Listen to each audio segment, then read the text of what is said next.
that once you get pregnant, your contract will be terminated. Moving to Limpopo, a 42-year-old woman has been stabbed to death allegedly by her boyfriend at Nwakuana village outside Giyani.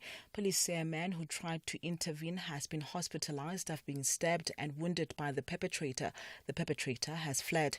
Police spokesperson Hlulane Mashaba says the deceased woman had sought refuge at her friend's homestead when she was followed and attacked.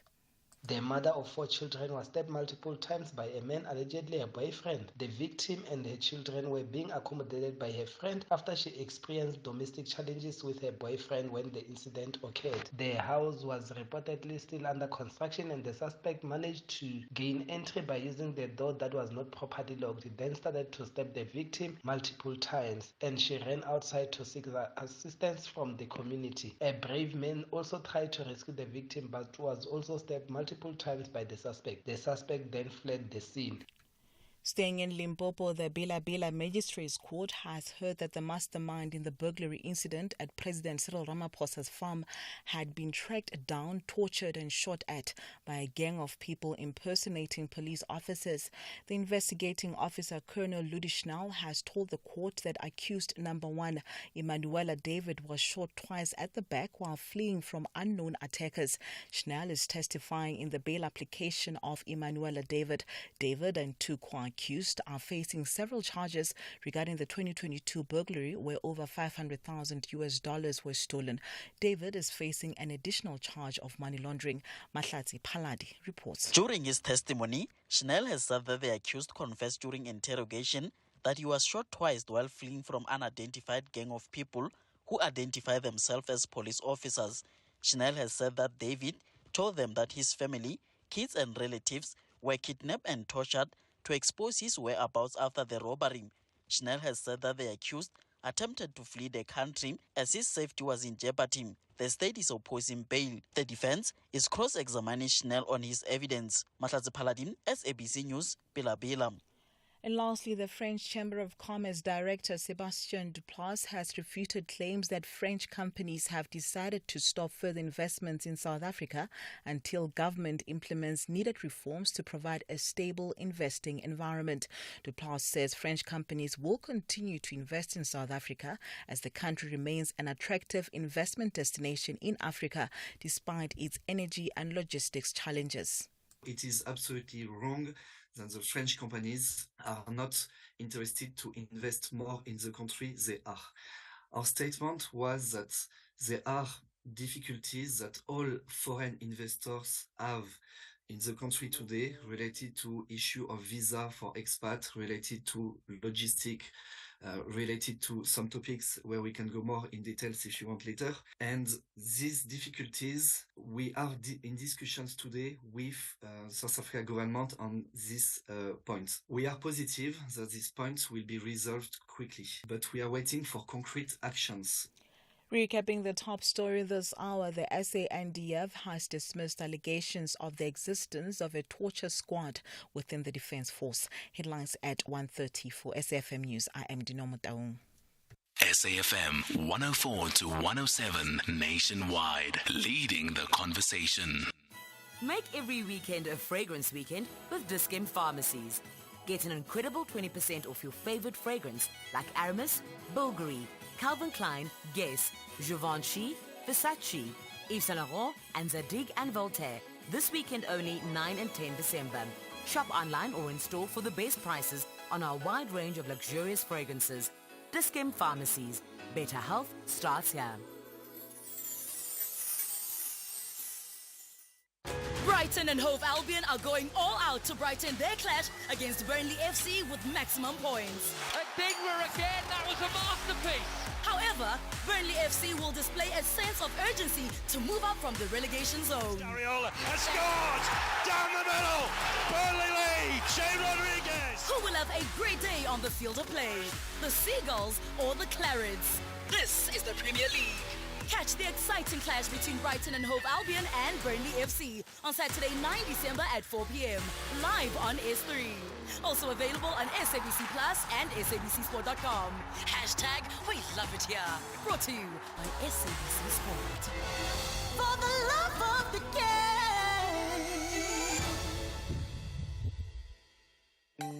The Full Circle with Bridget Masinga.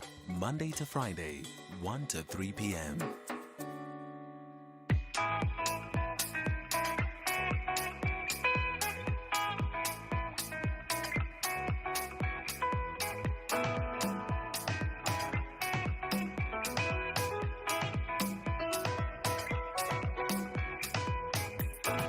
You're the one I've been waiting for. You melt my heart right to the core. What is this feeling I can't ignore? Oh, tell me. How could it be so easy just to please me, just the way you do? I'd swim across the water, stand easy just to be with you. You say you're gonna leave me just to tease me, all the things you do. I'd swim across the water, stand easy just to be with you. Let's show it empty, the BBC, I just want you. I'd swim across the water, stand easy just to be with you.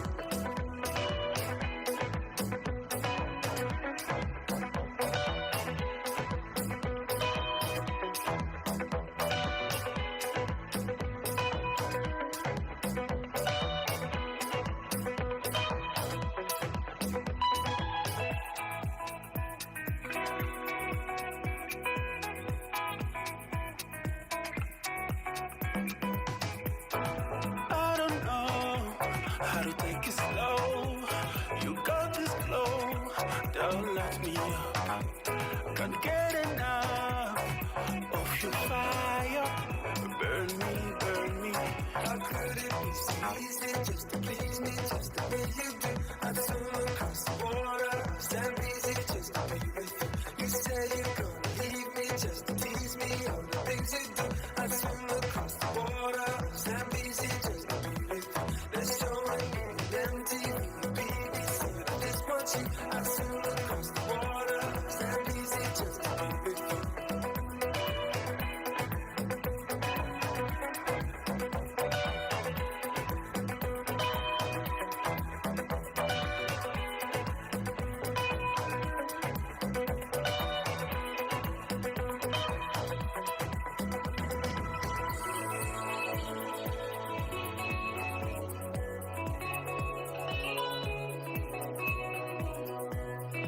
Swim across the river and the ocean too. Swim across Zambezi just to be with you. Swim across the river and the ocean too. Swim across Zambezi just to be with you. Swim across the river and the ocean too. Swim across Zambezi. How could it be so easy just to please me, just the way you do? I'd swim across the water of Zambezi just to be with you. You say you're gonna leave me just to tease me, all the things you do. I'd swim across the water of Zambezi just to be with you. They're showing me on MTV and BBC, but I just want you. I'd swim across the water of Zambezi just to be with you.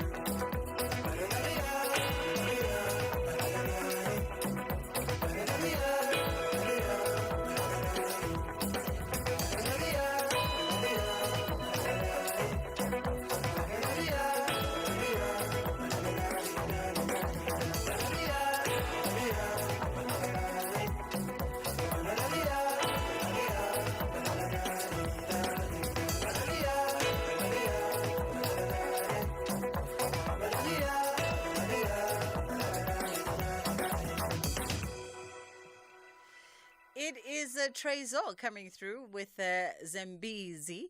That is how we open up the show this afternoon. Setting you into the festive mode, by the way. It is December, after all. We're wrapping up the first week of December. We're entering the second week, which means that, we're just going to accelerate the gears in as far as getting you into the festive mode. I hope you've had a good week. The week is almost over. It's Thursday. So hope you've had a good week thus far. Whatever it is that you do. I don't know if your mind is still very much focused on the task at hand in as far as being at work every single day, or you are already elsewhere. I know schools closed, inland closed yesterday. I get confused. I'm not too sure if all the schools, I know Some private schools that I'm aware of closed yesterday, but I'm presuming that all the schools inland closed yesterday, private and otherwise. And I think the coastal schools are following suit. They always close a day or 2 or 3 after. But basically, the kids are on holiday. Is what I'm saying. The kids are on holiday, which sets the mood around the house that, yes, we are indeed in the festive. We are in the spirit of breaking. If you drive around the city, when we drive into work, we can already see that there's hardly any cars on the road. You know, the traffic is thinning out in Johannesburg. Traffic is always another telltale sign that we are in the festive season. So the traffic is already thinning out, not too much in terms of back-to-back, which means that people are steadily and surely just breaking away from all kinds of responsibility. So here's what I'm wondering. By the time we get to December 15 in the city, half of the population is gone. People are gone. They've packed their bags. They've locked up their houses. They've put away their laptops. They are gone. They've gone to whichever corners of the country from hence they originally came from.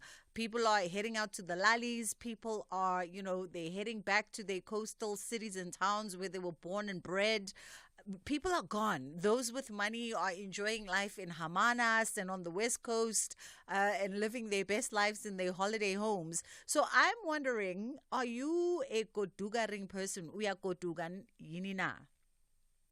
Are you one of those people who came to the city to work, and by the time December 15 comes, you pack your bags, you pack your kids and your family in the car, and then nyagoduga, nyahamba. Whether you're going to Eilali, whether you're going back to Debeni, whether you're going to Port Elizabeth, Gqeberha, wherever you come from or wherever you are going, we are Kodugana. And then what happens? Masufika Pambil. What is the first point of departure when you get to wherever you're going? If the car is headed towards Hermanus, are you going to relax and just enjoy the coastal views? Or do you actually come from Hermanus? Do people come from Hermanus? Do you actually come from Hermanus and you're just going back to your little town?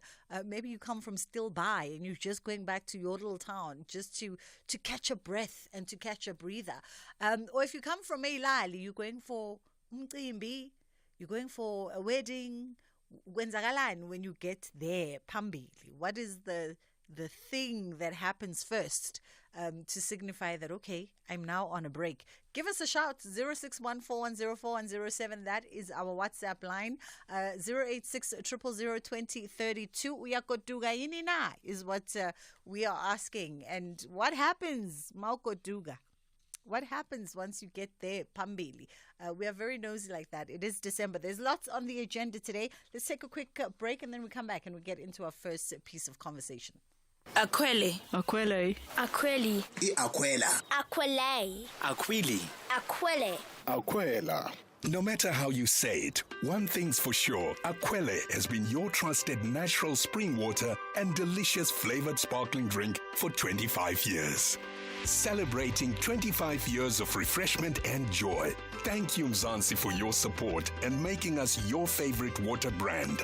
Akwele, spreading joy for 25 years. Eintracht Frankfurt plans to have things their way when they clash with the giants of German football Bayern München. They believe a win is more exciting on home ground, while the Bavarians are gunning for strictly 3 points to settle at the top of the table. This is the Bundesliga, football as it's meant to be. Catch the superb contest between Eintracht Frankfurt and Bayern München on Saturday 9 December at 3 p.m. Live on SABC Sport on DTT Channel 4. Also available on SABC Plus and SABCSport.com. Hashtag We Love It Here. Brought to you by SABC Sport.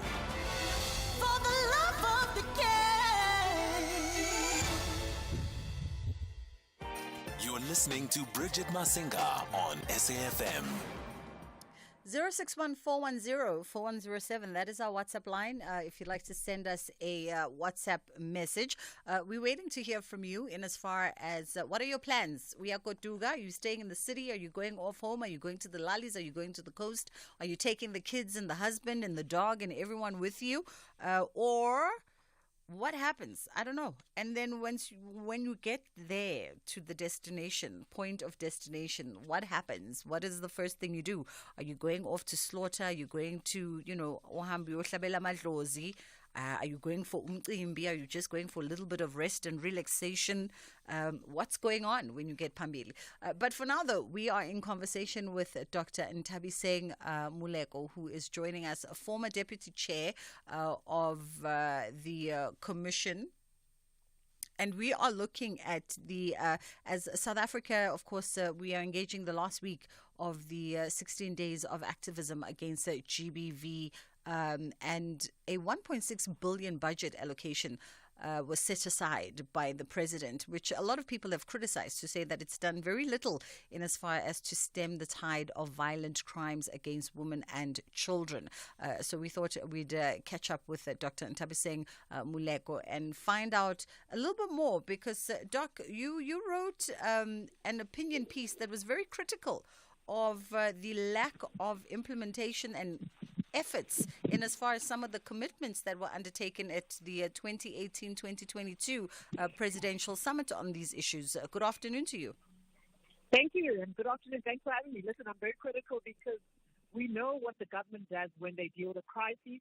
We have seen what the state does and what it is capable of when they deem a crisis to really be a crisis. We have a crisis of GDP in this country. We also have a crisis of unemployment. We had a crisis of COVID-19.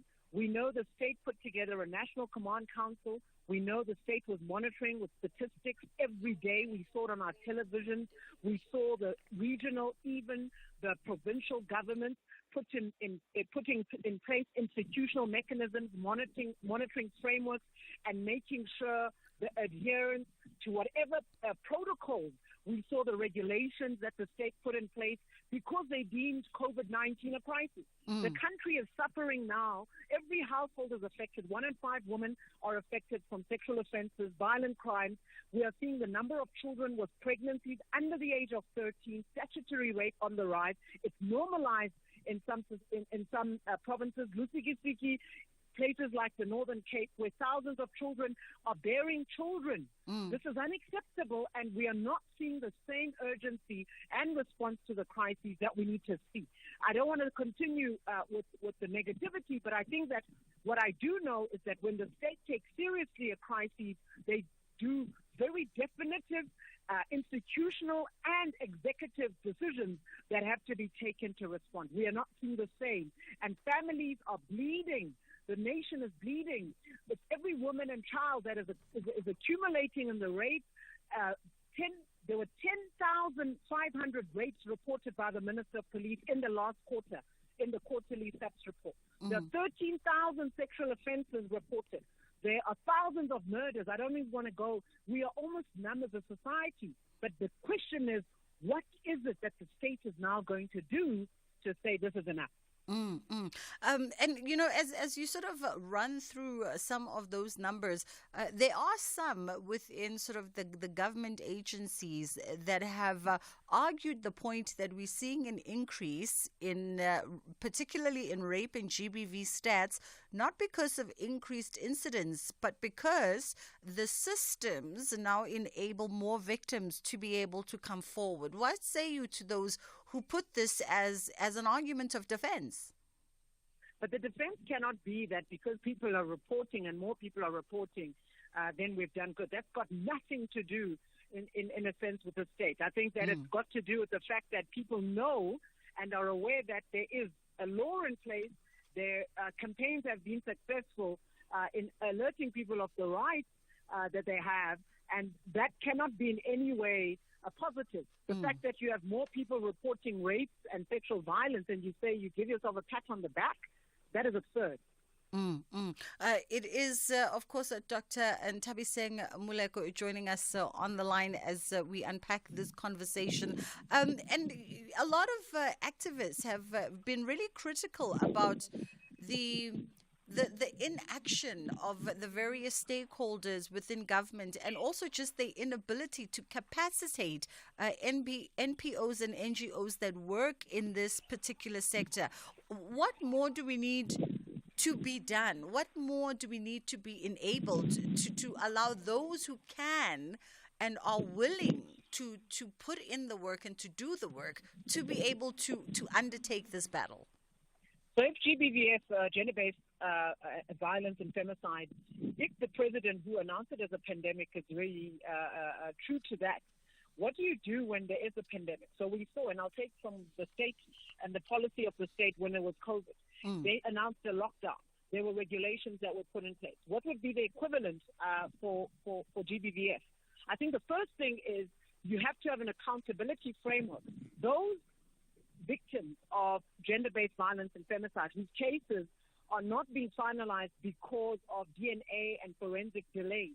You need to expedite that. You need to capacitate the architecture where accountability is possible. So the Justice Cluster must take the victim perpetrators that are caught, that there is evidence of DNA through the court process and the systems so that they can access justice.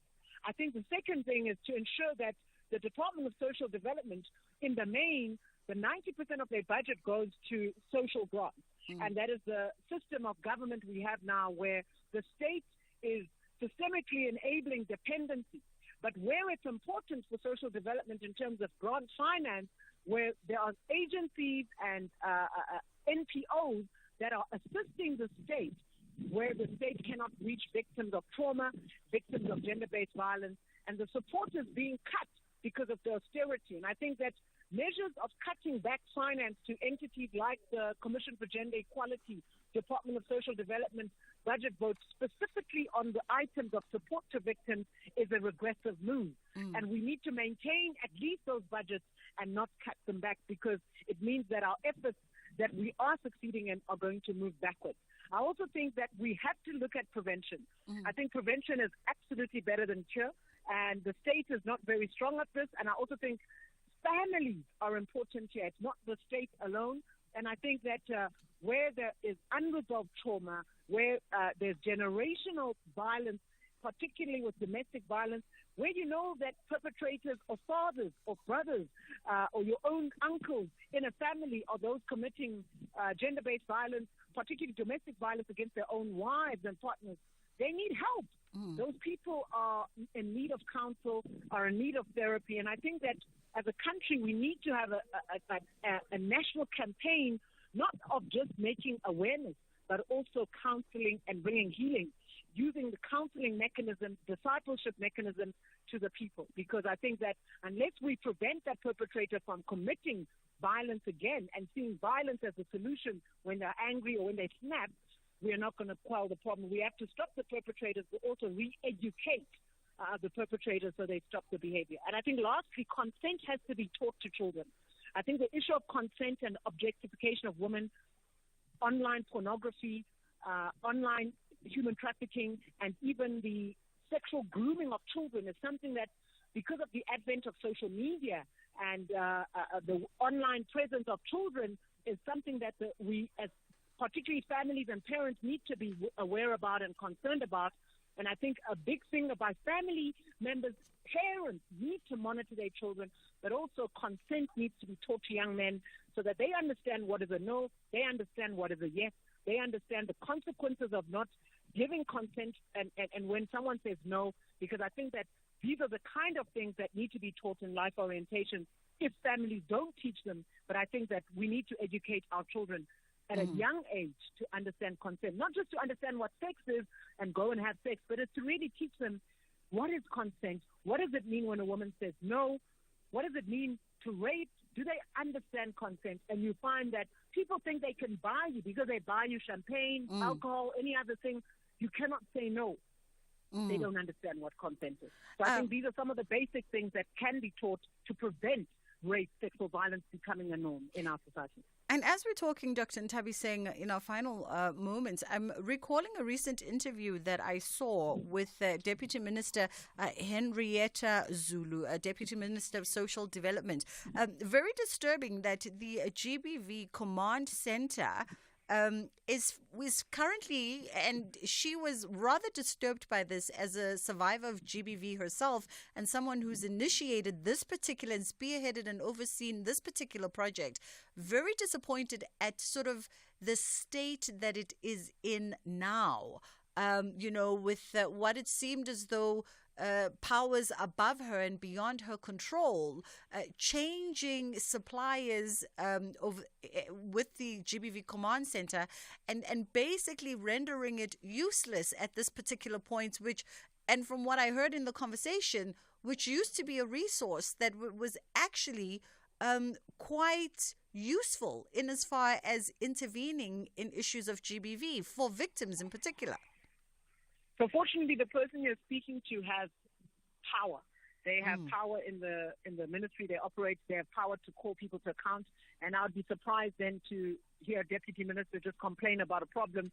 They must do something about it. I think if they've alerted you, the media, about the state of affairs of an entity where they are not necessarily, may not be the chief oversight ministry, but they certainly can call those people to order and to account, given the power and the authority that they have. So I would say at least they're aware, and one would hope that because of the shock or the effect of what I haven't heard about the status of the command center, but at least one would hope that the deputy minister would be doing something about it. Absolutely. We have to leave it there for this afternoon, but thank you so much for weighing in and for sharing your thoughts with us. That was Dr. Ntabiseng Muleko, who is the former deputy chair of the Commission for Gender Equality and is currently the economist at Stellenbosch Business School. It's 1:30. Dineo Mutaung, I think, is bringing us the headline news. Thank you, Bridget. Good afternoon. Let's take a look at the headlines at 1:30. Chief of the South African National Defence Force, General Rosani Mapwanya, is urging the non-governmental organization Open Secrets to engage with law enforcement agencies after the investigation into an alleged death squad within the force. In other news, the Department of Public Enterprises says it is pursuing litigation against former directors in state-owned entities for delinquency during state capture, and 2 more suspects are expected to be arrested in connection with the burglary at President Cyril Ramaphosa's Phala Phala farm. A full update follows at the top of the hour. Bridget Masinga on SAFM. Changing gears just a little bit now on the full circle. We're talking to you, and we're wondering if you would give us a shout on 086 000 2032. That is our live call number. Of course, you can always also send us a WhatsApp voice note on 061 410 4107. Are you a Goduga? We are Hamba Yini now. We are Goduga. Are you, the kids have closed school. They closed school this week. Yesterday, inland here in the former Transvaal, the kids have closed school. I think the coastal kids are closing by the end of the week. They should be done probably like tomorrow. I think they will be done. And once the schools are out, are you packing up the family and the dog and the cats and everybody, auntie and everybody, and are you godugaring? And where do you go when you goduga? What happens once you get Pambili is the other thing that we'd like to know. If you are heading off to Elalini, heading off to your homelands, is there a reason for you to be there? Are you perhaps having umcimbi, uyokotha amadlozi? What is going on? Or if you're going to the coast, are you just going to relax? I like how we also assume that our white listeners don't goduga. When we were talking about this with my producers, they were like, oh no, but our white listeners don't goduga. And I'm like, maybe they do. Maybe they come from Stilbaai or come from, other places, Grafrenet, other small little towns, and maybe they actually do pack up everybody and go off to go visit the grandparents and the in-laws and everyone else. So we'd also like to hear from you in as far as what happens in your version of Ukoduga, like what happens in your version of going home. Vuyo, how are you doing? Hi, Sissy. Vuyo, are you in Europe? Yes. Which part of Europe? I don't want to take a lot to follow me, man. I always don't want to say. Well, we thank you for tuning in from wherever you are. Uyabuya Vuyo, uyabuya. I'm moving. I'm just coming with heart into the car. You know. Now, let me just say the feeling of people. Don't spoil, to say we are Potoring, we are Koduga. Aha. Yes, in cause of the say Koduga or say Choba, because Johannesburg is on the top. So Eastern Cape is like at the bottom. Yes. So when you're going home, we are Choba. So all the money that you make, now you're taking down to your home state now. We are Choba. We are Choba. Okay. So you want to know what we do there when I'm in the like in South Africa. When I go to the village, I always visit all the families because I know that's where they're gonna give me all the traditional food that we don't eat in the suburbs. And then what I like now they're gonna slaughter like my main home, or my mom's home, because the main the like big mama died. Now they're gonna send her away. They're gonna slaughter a cow. The only thing I eat when I'm when I'm in Eastern Cape, they're doing all these traditional things. They're gonna slaughter from now until waya. Yeah. It's a tribe. Oh my sister, you can eat your meat. Listen, the tribe. Vuyo, you are speaking to me now. I am a muhodu connoisseur. Sure. Yabona mabethu khona umuntu oyi connoisseur yomuhodu. Ndim loyo. And then and sometimes they don't make it like very very soft. You have to pull it hard. And then I'll tell them, I said, my sister, you cook that muhodu until like when I eat it, it just disappears on my teeth, So they know me. Vuyo, thank you so much for sharing with us this afternoon. That was Vuyo coming from Emazweni. Not coming home this particular December. I can understand, though, the Rand-Euro exchange is crazy, but just reflecting and reminiscing on the feeling of being at home. And as you heard Vuyo say, Guti, first thing that happens when she gets home, Eilalini, is umuhodu. That's the beautiful part about being, umxhosa. I'm not a umxhosa myself, but that's a beautiful part about being umxhosa because kunemgidi waya come December. So, you are never starved for traditional food because everybody is doing something. Give us a shout, 061-410-4107. That is our WhatsApp line, or 086-000-2032. Uzokotuga, come the next couple of days or so. Are you heading off home, and where is home? Let's go to WhatsApp. Let's have the conversation. WhatsApp voice notes on 0614 104 107. Dumela, Bridget, my patience runs out. I've already been invited to an ancestral card called Itota in Setswana, in Lehoruzi. I wish I was already home. Here in Gauteng, I stay in a house. A house is not a home. House is not home, lovely sister. Ooh, my body is already in the roots. My mind is already in the roots, but my body said, on the 16th, I'm telling you, I've already packed. And on the 16th, I do go home. My home is in the hotel. Good afternoon, lovely sister. Thousand from the park.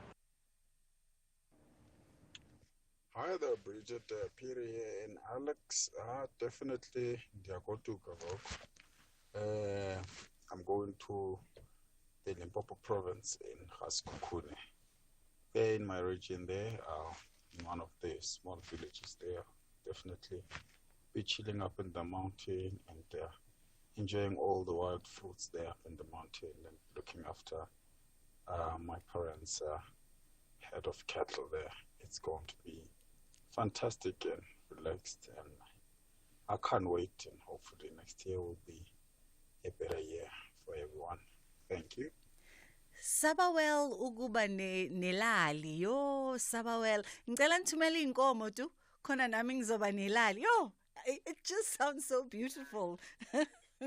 I Omangane, see my executive producer who's Xhosa is in my ear going lali. We've got some more some more WhatsApps. It says, hello there. Yes, I'm going home this December from Cape Town to the Eastern Cape Komani. I have a newborn born in May, I guess. She hasn't gone home. Oh, beautiful. So I'll be taking her to see my grandma and family. And this is Unati. Unati taking the newborn home. Oh, what a beautiful thing. Definitely there's going to be some kind of celebration there. I'm pretty sure there's going to be a slaughtering of sorts in order for the ancestors to meet the little one. What a beautiful way to spend Christmas, right? When there's a newborn in the family and they get to go meet the family. And it just changes the whole dynamic and the energy, I can imagine. 086 000 2032 is the number you can call us on, or 061 410 4107. My team is so stoked.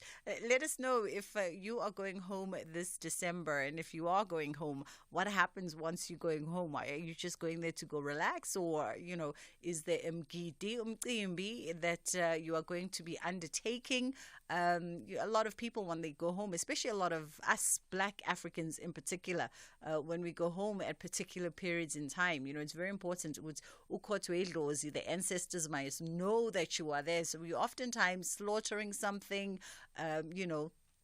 for lack of a better English phrase, appeasing and communicating with our ancestors and just letting people know that our feet have firmly stepped into the grounds of our ancestral homes before we can actually get on with the business of vacationing, which is why you hear a lot of Black Africans talk about how expensive it is to go home during these particular periods in time, because going home isn't quite the same for us as it is for, our Caucasian listeners, our white listeners. But we'd also like to know what it's like for you if you are not from the city and you go off somewhere, wherever you come from.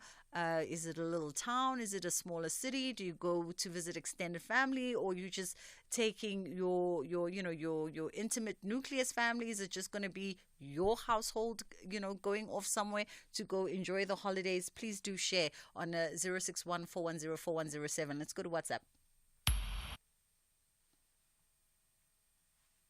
Good afternoon, Bridget. Speaking to Norman Matebula Bushback Richa Kunu. Bridget, I'll be going home. I'll be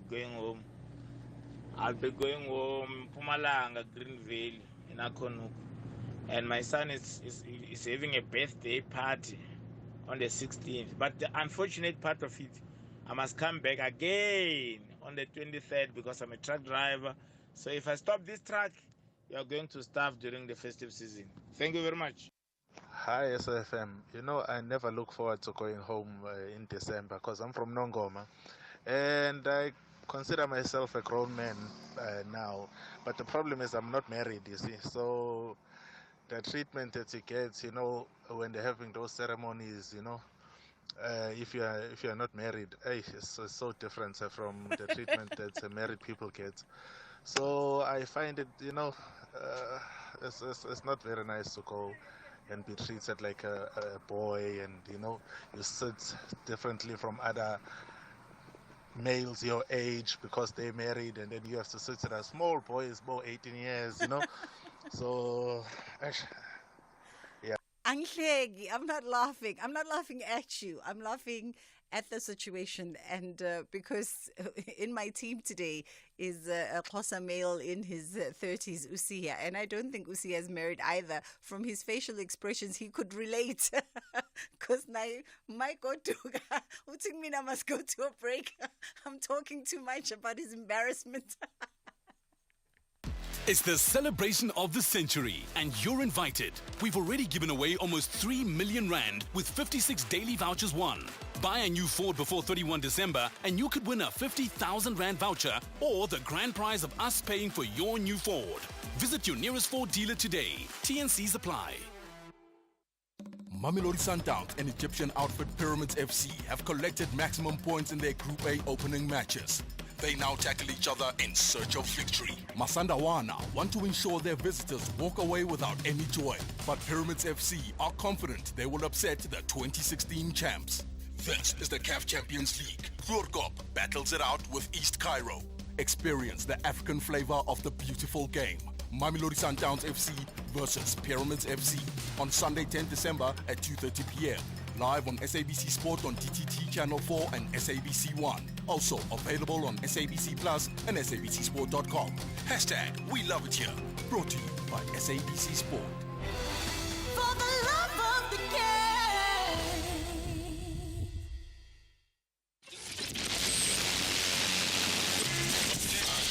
The award-winning SAFM Playwriting Competition is back.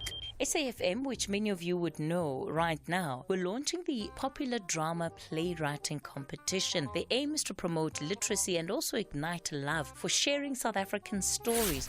Well, everything has gone up. The price of petrol. Hey, Wena, are you saying that this phone uses petrol? Our writers are being invited to explore the medium of sound and really go into the theatre of the mind. People see the pictures in their own color, in their own images, in their own faces. For a chance to win one of 3 large cash prizes, visit safm.co.za.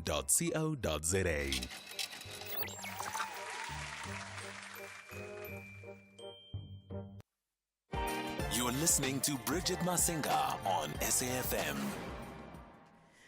It is time for us now to touch base with the folks out at the Gauteng International Book Festival for stages, pages, screens, and more.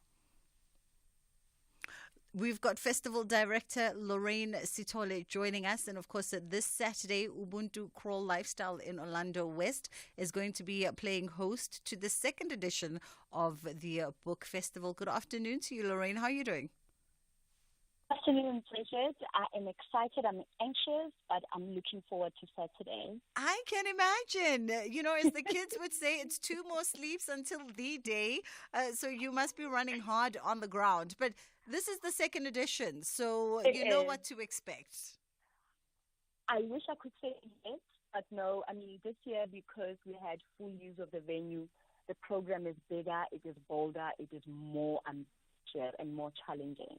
Ah, I see. But listen, you are going to get it done. You and the team are going to get it done. So it is the second edition of the Gauteng International Book Festival. And a lovely time to have it too in the summertime when people are getting ready to sort of do their summertime read lists. Exactly. And schools are winding down, and this will also give an opportunity to see what's available for their children out there. What is it that they can buy for them to read over the holidays, so that when the new academic year starts, everyone is ready to go. I mean, just a quick one, you know, how are we faring now in terms of just with reading culture in South Africa? Because there was a time there, you know, when the National Book Week campaign was on a big drive to get South Africans reading for leisure. And book festivals like yourself were really helping in facilitating that. And that is exactly the mission of this book festival. It is getting South Africans excited about reading beyond the classrooms, beyond the lecture halls, just taking up reading as a lifelong hobby. In terms of numbers, I mean, we all know the latest Pearls report. It doesn't look that great, especially from foundation phase. But outside of the school institutions, we have seen a lot of reading communities come up. I mean, TikTok has taken off like hotcakes. There are so many book clubs that are running people, by children. They are doing it from their homes, from their lounges, from outside in the gardens. People are really, really reading for pleasure, and it is so, so exciting. I love it. And the theme for this year's book festival is the rhythm of our stories. I kind of like that. It is such an up theme for us, especially coming out of COVID fatigue, where everyone was closed off. What we are trying to convey with this theme is it doesn't matter what language you speak. It doesn't matter whether it's Zulu, Sepedi, Xitsonga, Portuguese, Italian. But if you listen with your heart, you will be able to understand the story that is being conveyed to you, whether it's oral stories or it's print, and whether you are reading digital or you're reading hard copies. That's the other thing. In the times of digital, we must have a publishing conversation to see how hard copy is doing. But for the purposes of today, let's stick to the book festival. In terms of the agenda, so you say, one of the objectives for you is getting kids involved in this programming. So I can imagine that come Saturday, you're going to have quite the robust kids program.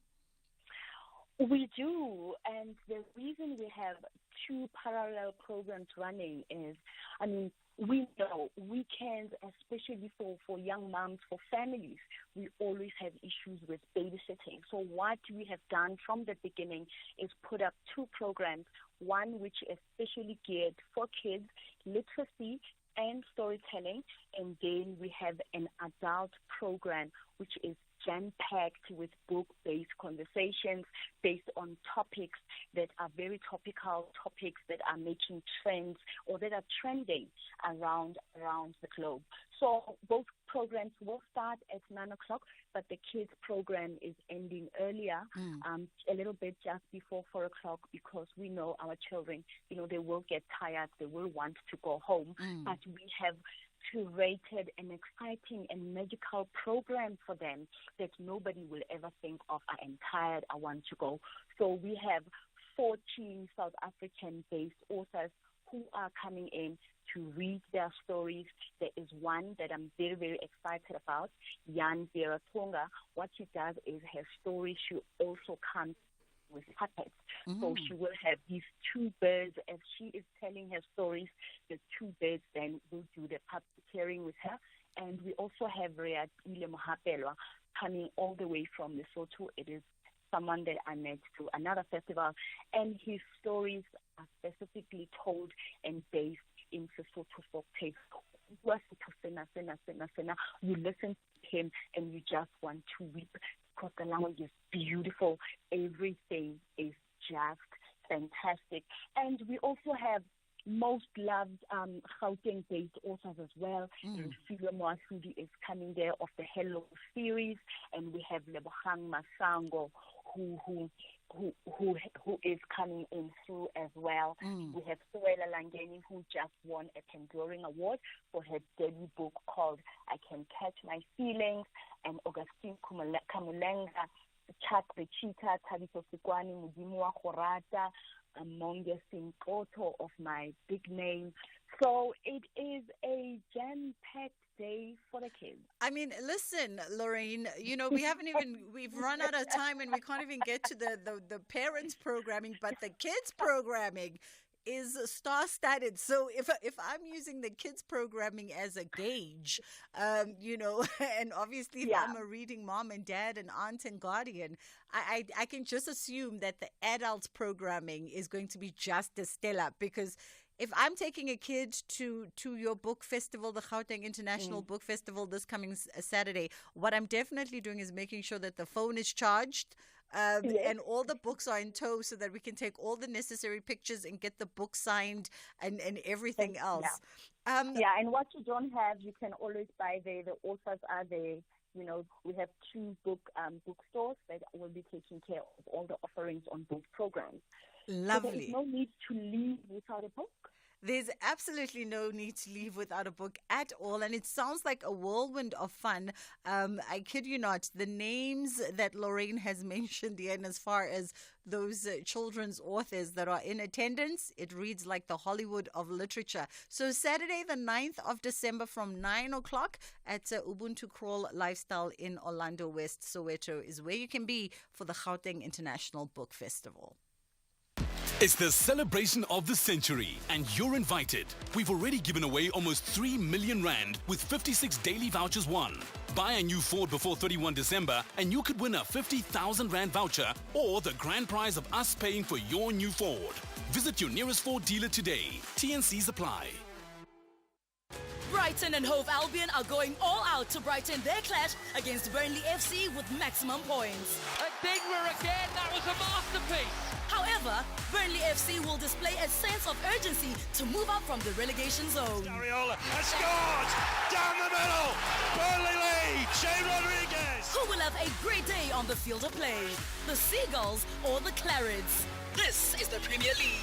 Catch the exciting clash between Brighton and Hove Albion and Burnley FC on Saturday, 9 December at 4 p.m.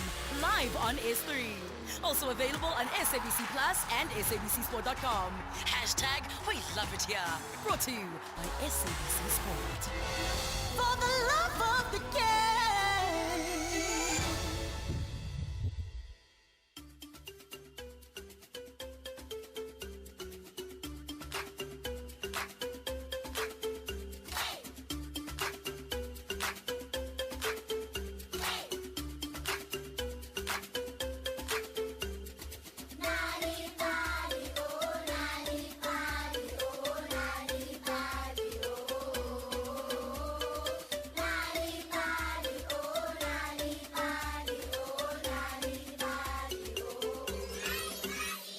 Friends, and welcome to Nali Bali. Are you helpful at home? Providing assistance or being helpful is the main definition of being helpful.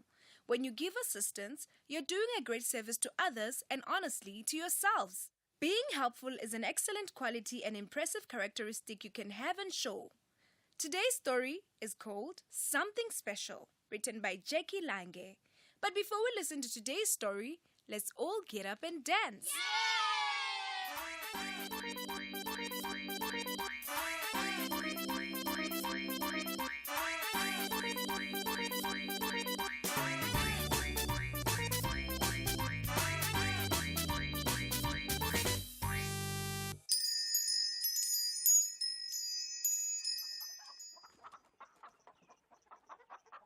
Cuckoo, come in, my beauties, said Jasmine's grandmother as she called to the chickens. Every evening when the sun started to sink towards the horizon, Jasmine's grandmother called her chickens in to roost. She counted them as they entered the hen house and then she closed them inside to keep them safe from hungry animals. And every morning when the sun had barely showed its face, Jasmine let the chickens out again. Then she fetched a big basket and collected the eggs the chickens had laid. The hen house smelled of straw and feathers. The eggs were slightly warm and smooth in her hands. It was the favorite part of Jasmine's day. Grandmother's chickens came in all shapes and sizes. There were chickens with shiny golden feathers, chicken with blue-black feathers, and white feathers broilers. Jasmine liked one best of all, Lady. Lady was a black and white speckled cuckoo. She had a curly comb and a fanned-out tail. When Jasmine gave scraps to the chickens, she always made sure that Lady got first choice. Lady, you are my special. Jasmine crooned, stroking Lady's back. You shouldn't have favorites. Every chicken is special in its own way, Gran said, but Jasmine couldn't help it. She just loved Lady best of all Gran's chickens.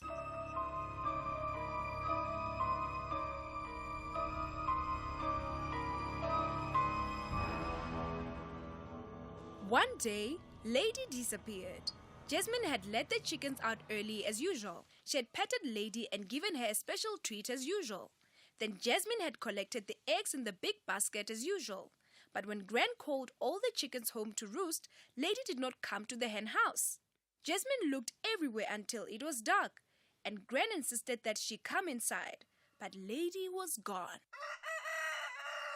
The next morning, Jasmine went out to look for Lady even before Gran had let the other chickens out. Jasmine's older brother Eddie could see that his little sister was very upset, so he helped her look for Lady. They looked all over the little farm. They looked in the barn. They looked in Granny's garden between the tomato and the spinach plants. They looked in the shed where the gardening tools and bicycles were kept. They looked under the hedge at the edge of the farm. But Lady was gone. Maybe a buzzard ate her. Or a mongoose, Eddie said carelessly. Jasmine didn't want to think about that. She stood under a tree and cried softly. Eddie felt very bad about not thinking before he said those things. I'm so sorry, Jasmine. Maybe she just got lost and will find her way home again, he said, 3 long weeks passed without Lady. Every morning, Jasmine went to the hen house to see if Lady had come home. But every morning, Lady was not there. Until the morning, Gran went to let the chickens out. She had opened the door of the hen house and counted the chickens as they left. Then Jasmine brought the big basket that she used to collect the eggs.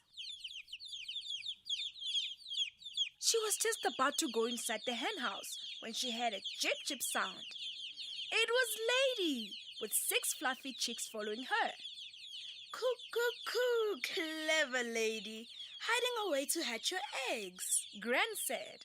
Jasmine was down on her knees holding Lady tightly to her chest. The fluffy yellow chicks chipped all around them. Now Jasmine had even more specials. And so we come to the end of another Nali Bali story time. Today's story was called Something Special, written by Jackie Lange. Did you know that reading and telling stories to children at home can help them do better at school? If you want free stories to read to your children or for your children to enjoy on their own, visit Nali Bali website www.nalibali.org or Mobi site www.nalibali.mobi. You will find stories in 11 South African languages, as well as tips for reading and sharing stories with your children to grow their potential. Also look out for the bilingual Nali Bali Reading for Enjoyment supplements with great children's stories and activities available in newspapers. Nali Bali, it starts with a story. We are fast approaching the top of the hour with the news. By the way, our WhatsApp line is still open on 061-410-4107. We still are quite eager to hear whether or not we are Kotugaini na. And what happens when you get to your point of destination. A lot of people leaving the city between now and next week and wondering, where are you going to? Are you going inland? Are you going to the coast? Are you going back to Ilali? Or what is your December plans in as far as that? Uyahamba or are you staying? 061-410-4107. That is our WhatsApp line. Or you can always give us a shout also on 086-000-2032. Dineo is bringing through the 2 o'clock news. Independent and impartial. This is SAFM News. Thank you, Bridget. Top stories. SANDF urges NGO to approach police and more arrests expected in the Phala Phala burglary case. Good afternoon. Chief of the South African National Defence Force, General Ruzani Maphanywa, is urging the non-governmental organization Open Secrets to engage with law enforcement agencies after their investigation into an alleged death squad within the force. The squad is believed to be involved in acts of torture and murder. In the explosive report, the alleged forces are also implicated in the murder of Hawks investigator Franz Matiba. Briefing the media in Pretoria today, Maphanywa dismissed the allegations as unfounded and urged Open Secrets to approach law enforcement agencies as it claims to have proof of the alleged crimes. What type of citizenry are we creating? I think the issue of having gone to Open Secret, has Open Secret gone to the law enforcement agencies? I think that is the question that we should be asking. Moving to Limpopo, 2 more suspects are expected to be arrested in connection with the burglary at President Cyril Ramaphosa's Phala Phala farm. The investigating officer, Colonel Ludi Schnell, has told the Bila Magistrates Court that the suspects, Namibian nationals, are out of the country, but police will soon arrest them. Schnell revealed this during his testimony in the bail application of the alleged mastermind behind the burglary, Emanuela David. The suspects are sought in connection with theft and robbery of over $500,000 at the president's farm. Emanuela Davis' bail application hearing is underway. And in other news, the Department of Public Enterprises says it is pursuing litigation against former directors and state-owned entities for delinquency during state capture. It says 35 former directors are being taken to court. Advocate Melanchthon Makobe of the DPE says this is part of the ongoing implementation of the recommendations of the Commission of Inquiry into State Capture. He says these individuals include former board members and CEOs who were in the employment of these entities in the past. The department and the SOEs, together with other law enforcement agencies, are also ensuring that civil and criminal proceedings are referred to the relevant authorities for investigation so that there is prosecution where necessary and there is recovery in terms of the civil suits. I'll give progress as well in terms of the details thereof. But also, we have been referring some of these directors to their various professional bodies, especially where the individuals have failed to exercise their fiduciary responsibilities. In the Eastern Cape, the bail application for the head of investigations and vetting services at Fort Hare University, Isaac Plakis, has been postponed to Monday for a judgment. Plakis faces 2 counts of premeditated murder of Fort Hare employees, fleet manager Petros Roots and Bonelli Vesele, who was the bodyguard of Vice Chancellor Sakela Buhlungu. Plakis told the court that the state has no case against him and he can afford 50,000 rands bail. The state opposed bail, saying the release of Plakis would put the lives of the witnesses in danger. And further afield, at least 2 people have been killed in a school shooting in the city of Bryansk in the southwest of Russia. A 14-year-old girl is said to have opened fire, killing 1 and injuring at least 5 students before killing herself. The motive for the shooting is not yet known. Recapping the top story this hour, the chief of the South African National Defence Force, General Rosani Mapangwa, is urging the non-governmental organization Open Secrets to engage with law enforcement agencies after the investigation into an alleged death squad within the force. Headlines at 2:30 for SAFM News. I am Dino Mutaung. SAFM 104 to 107 nationwide, leading the conversation. Get ready for an adventure of a lifetime with SABC TV Licenses Ultimate Competition. Feel the pulse-pounding excitement of a Bundesliga match live on an all-expenses-paid journey you'll never forget. Or embrace the rhythm of your dreams at the Coachella Music Festival. The choice is yours. A football fan's paradise or a music lover's haven. Simply pay your TV license, then head to www.winnerholidaywithsabctvlicenses.co.za for a chance to win big. And don't forget, there are incredible weekly prizes up for grabs too. TV licenses. Pay yours. Make a difference. Sekhukhune United target a win in their own backyard against Stade Malien FC. Meanwhile, the Malian side refused to travel back home empty-handed. This is the CAF Confederation Cup Group D clash. Catch Sekhukhune United versus Stade Malien FC on Sunday 10 December at 8:30 p.m. live on SABC Sport on DTT Channel 4. Also available on SABC Plus and SABCSport.com. Hashtag We Love It Here. Brought to you by SABC Sport. For the love of the game.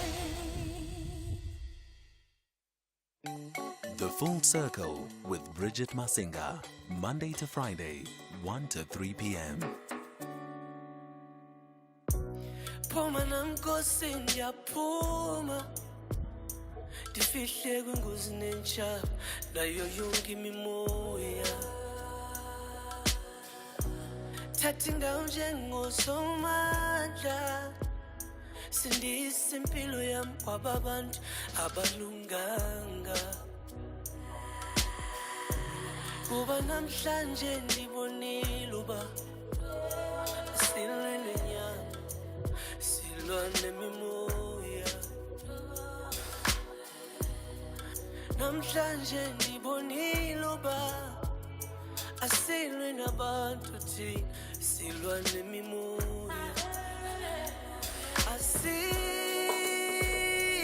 nabantu thina asilwe nabantu thina silwa nemimoya asilwe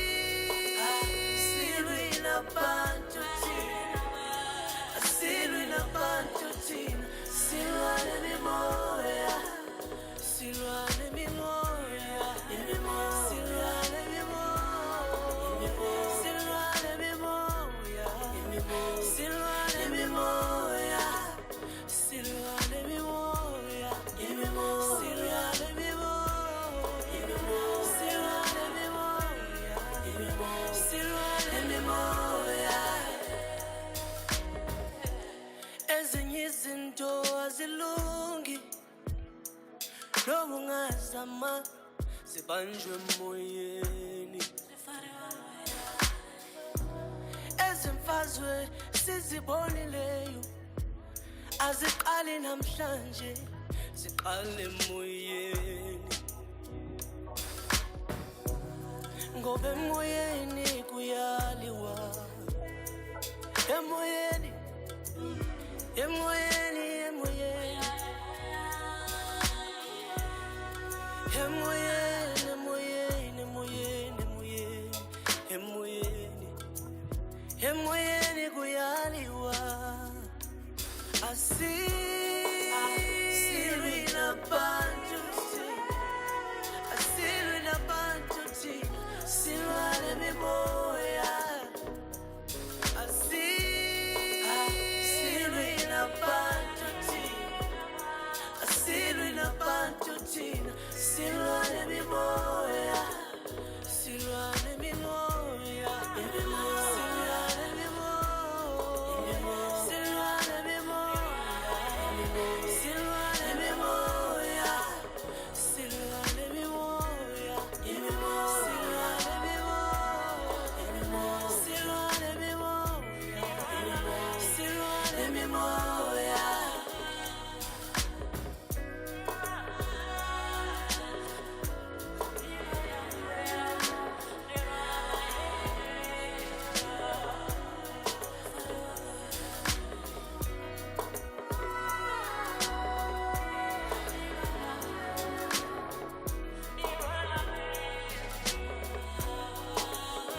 Silwane mimoya, silwane mimoya, silwane mimoya, silwane mimoya, silwane mimoya, silwane mimoya, silwane mimoya, silwane mimoya. When he released the song, it became an instant hit on TikTok, and it came out a little while ago. In fact, it came out a little while ago. Beautiful sentiment behind this particular song. In fact, basically translating to, if you were wondering, if you are not of a vernacular language speaker, basically translating to that he's not the one to engage in. He doesn't fight in the physical. He doesn't fight. It's a metaphor. He doesn't fight in the physical. He doesn't fight with people, but he fights rather with the spirit and the energy. Silwange mimoya. I think it's one of those things also that you just particularly need to be black and African in order to understand it completely. Some things are lost in translation, but a beautiful piece of song came out a couple of months ago on release, and of course instantly went viral on TikTok, where they tell me new music is made these days by TikTok. 06141041007. That is our WhatsApp line if you'd like to send through a voice note. We are still receiving your voice notes, whether or not you are going home. You can feel free to share with us. I actually got a message earlier on from I had a message from Mabai out in Protea Glen, and he messages all the time. He says he's not going to Venda in December because of a vendor boxing known as Musengwa. Oh, that traditional vendor boxing. I've been seeing it. One of the 24-hour news outlets is running like cultural clips, and I've been seeing, I'm very fascinated by Musengwa. He says, I can't represent my strength through fighting. No, I don't have a vendor producer, so I don't think any of the males here can relate to this particular dilemma that is facing you. But I also know from that clip that I've been seeing on the 24-hour news outlet that some women also engage in Musengwa. Oh, we should have this conversation. So you are absconding from going home because you do not want to partake. I hear you. 0614104107. That is our WhatsApp line if you'd like to share whether or not you are going home. But right now, though, we're actually about to get into a completely different conversation as we explore matters of family law, looking at customary marriage. We're revisiting this conversation. We had it a couple of months ago, and you guys were very interested in finding out more about, customary marriage versus civil marriage, the pros, the cons, the challenges, the legal issues that come into play. And you shared a lot of your situations, so we thought we'd bring it back to the table. 086 000 2032 is the number that you can call us on, or 061 410 4107 if you want to send through a WhatsApp. Let's take a quick break here and then we come back and get into it. You're listening to Bridget Masinga on SAFM. Akwele. Akwele. Akweli. Akwela. Akwele. Akwili. Akwele. Akwela. No matter how you say it, one thing's for sure, Aquele has been your trusted natural spring water and delicious flavored sparkling drink for 25 years. Celebrating 25 years of refreshment and joy. Thank you, Mzansi, for your support and making us your favorite water brand. Aquele, spreading joy for 25 years. Mamelodi Sundowns and Egyptian outfit Pyramids FC have collected maximum points in their Group A opening matches. They now tackle each other in search of victory. Masandawana want to ensure their visitors walk away without any joy, but Pyramids FC are confident they will upset the 2016 champs. This is the CAF Champions League. Roerkop battles it out with East Cairo. Experience the African flavor of the beautiful game. Mamelodi Sundowns FC versus Pyramids FC on Sunday 10 December at 2:30 p.m. Live on SABC Sport on DTT Channel 4 and SABC 1. Also available on SABC Plus and SABCSport.com. Hashtag We Love It Here. Brought to you by SABC Sport. For the love of the game. The Portfolio Committee on Communications and Digital Technologies invites interested individuals and stakeholders to submit written comments on their SABC bill. The bill seeks to repeal the Broadcasting Act of 1999 to regulate the continued existence of the SABC, to provide its governance, to amend the ICASA Act of 2000 and the Electronic Communications Act of 2005. For more information, contact the Portfolio Committee of Communications and Digital Technologies by emailing sabcbill@parliament.gov.za, directed to Hanjiera Sali. Bridget Masinga on SAFM. Our guest joining me in studio now is attorney and founder of Sister-in-Law, Tipelo Mutswane, joins us. And we are revisiting this conversation because it's December. A lot of marriages happened between now, January, February. It's marrying season in South Africa at this particular point in time. So people like Tipelo are always very busy, and I'm sure at this time or not, I don't know, with people seeking advice and seeking guidance. How are you doing? Good. How are you, Bridget? I'm fantastic. I'm great, thank you. I mean, we talk about it lightly, but, 'tis the season to be saying I do. Since Heritage Weekend. Oh, yes, that's the big weekend. When we're making all the jokes like, right? All these people getting into marriages. But it's a reality. It's a reality. It's a reality. And the interesting thing is, and I say that we decided to have this conversation again because when we first had this conversation, we realized that just how little we knew about, particularly from an African context, because we are all Africans, the difference between civil marriage, customary marriage, what takes precedence, what doesn't. There's still a lot of confusion in as far as that is concerned. Yeah. Yeah. So where do we begin? Where do we begin? So, in the context of customary marriages, as Black people, we like doing, the traditional ceremonies first, as we should be doing anyway, because that's what we've been practicing all these years. So customary law is based on those, practices, traditional practices that were initially undocumented, because it was just taking place in the villages or just traditionally taking place between, different clans or even, the different provinces. So as that happened, it wasn't then not codified, right? Meaning that there was no statutory law, written law to regulate what should happen in, for example, a customary marriage. And that's how the Recognition of Customary Marriages Act came along, to regulate the position of marriages that were entered into under customary law.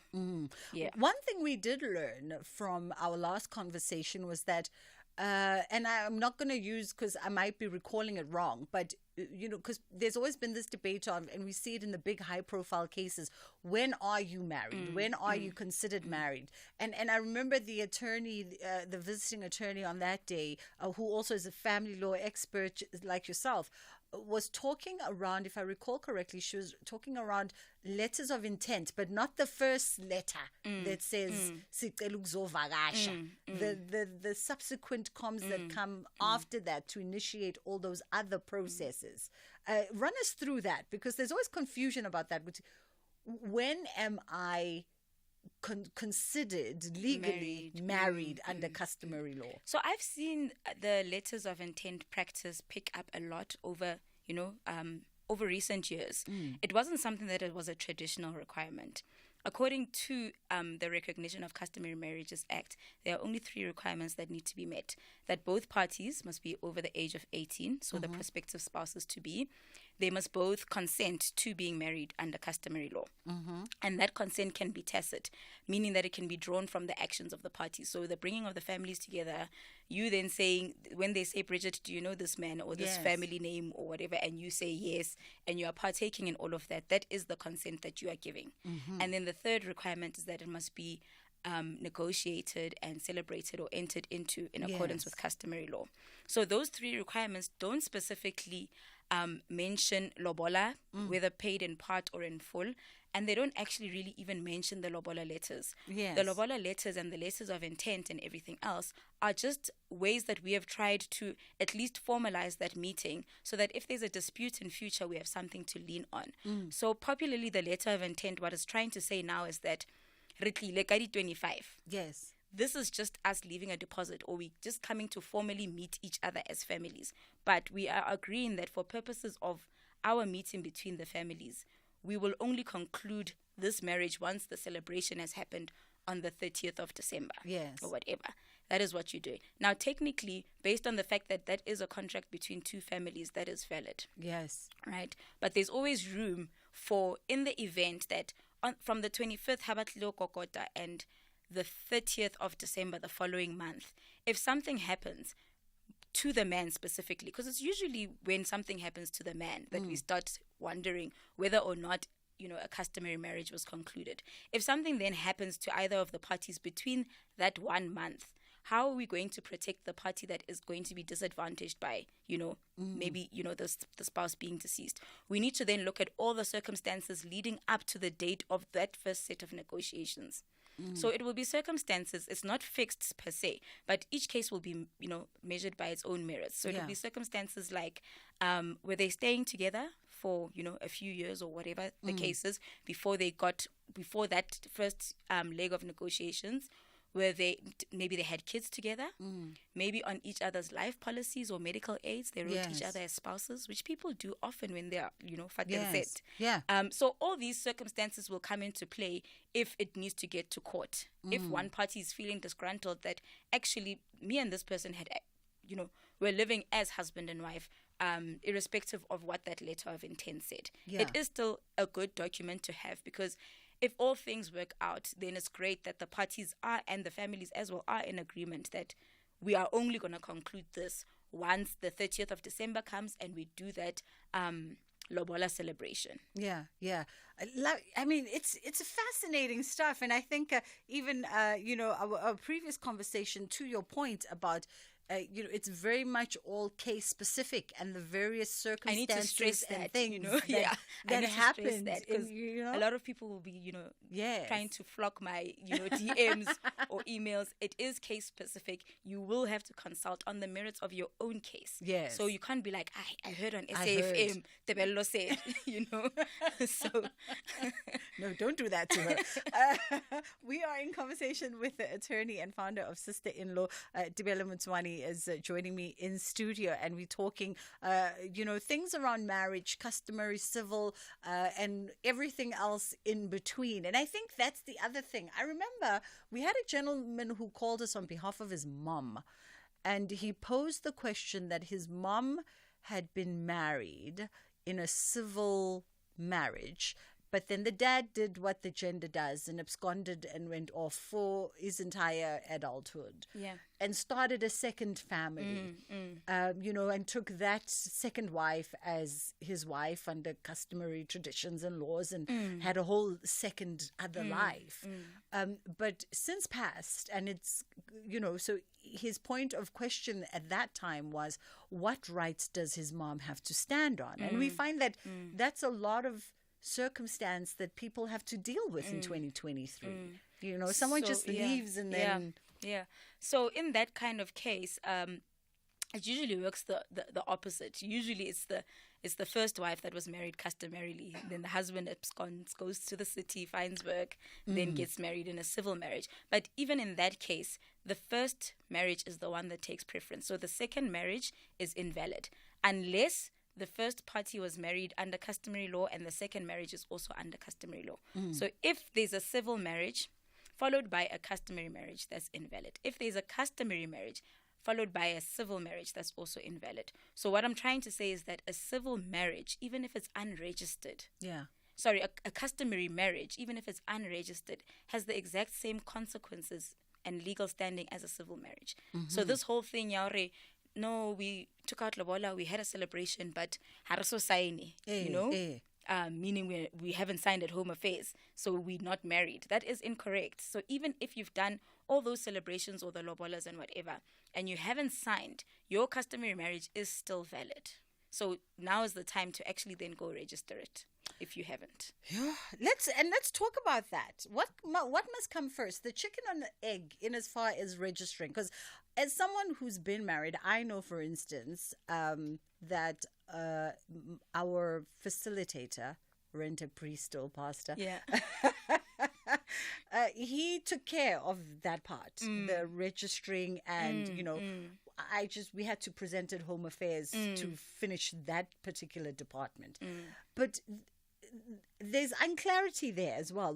When we talk about Siyosaina, where are we signing? Who's registering this marriage? So if you do your lobola, celebrations first, let's say you concluded the lobola negotiations on the 1st of December, you can sign any time after that. You can go on the 30th of December, you can go on the 7th of January and say, on the 1st of December, we concluded a customary marriage. We'd like to register that, and then you'll get a marriage certificate. So the one thing that you need to do when you get to Home Affairs is be very specific that you're registering a customary marriage. And if you've drafted an antenuptial contract before the lobola negotiations took place, then you must take that contract with you to Home Affairs at the time that you're registering, because the officer will then ask you, are you getting married in community or out of community of property? You'll then say out of community of property if you've concluded that antenuptial agreement, and produce that, and your marriage, your customary marriage, will be recorded as being married out of community of property. So you can sign immediately after the lobola. What other parties then decide to do is that maybe their lobola negotiations will be at a later date because they are appeasing the family. But as a couple, they just want to get the signing out of the way. You can literally wake up in the morning and say, babe, let's go find out if we can conclude this marriage at Home Affairs. You get into the civil marriage, you sign at Home Affairs, or register the marriage rather on that date, 20th of December. And then on the 1st of January next month or whatever, you can then have that ceremony to appease the families, and it can be your lobola negotiations, although you would have already signed. Yeah. So it really is up to the parties when they wish to sign. But I really advise that soon after you've done the lobola negotiations and concluded those traditional ceremonies or whatever, that is the best time to go sign. Don't then wait until the white wedding. Yes. Because from the date you've concluded the customary marriage to the date of the white wedding, the white wedding is really just a celebration at church of sorts. It's not the marriage. And let's also be clear that when Tibilo talks about signing. We are talking about you going to present yourself at Home Affairs to register your marriage, right? So let's be clear about that as well. Very important step. Go present yourself to register your marriage so that when you encounter someone like her down the line who must now fight for your rights, they have a legal leg to stand on. Absolutely. Because Home Affairs is saying, yes, indeed, you are Mrs. Mutswane. We understand this.